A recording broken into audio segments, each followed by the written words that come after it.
Pinagtatanggal ng Meralco ang mga spaghetti wire sa pateros. Ayan po, yung makakapal at yung sala-salabat na kable na masakit na sa mata, mapanganib pa.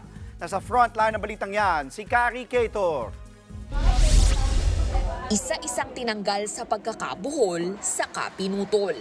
Yan ang ginawa ng mga tauhan ng Meralco sa makakapal na spaghetti wires sa kalyeng ito sa pateros. Marami raw sa mga ito ang iniwang nakakabit lang sa kanilang linya kahit hindi na ginagamit.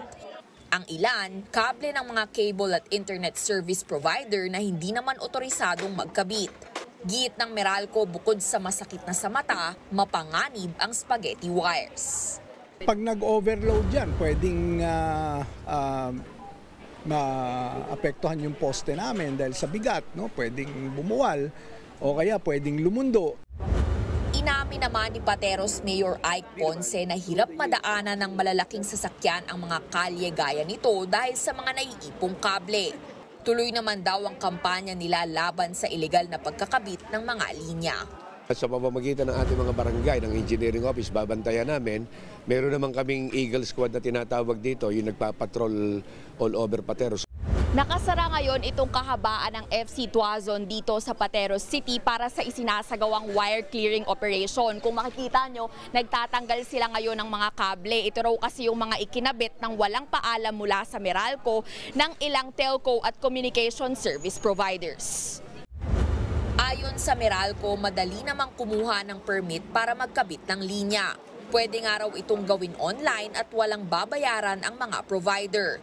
Samantala, may paalala rin ang power distributors sa mga mangangampanya sa Bilang Pilipino 2025. Huwag na ho tayo magsampay ng kung ano-anong campaign paraphernalia o materials. Unang-una sa linya ng Meralco. Maging sa linya ng mga telecommunications o ISPs, no, Internet Service Providers.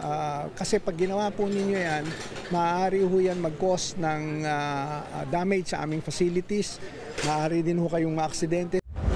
Plano rin ng Meralco na palawakin ang kanilang underground power lines para malutas ang problema sa spaghetti wires. Tulad sa Iloilo City, underground na ang mga kable ng kuryente. Sa makasaysayang Calle Real o J.M. Basa Street, wala na ang spaghetti wires. Kaya ngayon, kitang-kita na ang naggagandahang buildings doon na itinayo noong panahon ng mga Amerikano.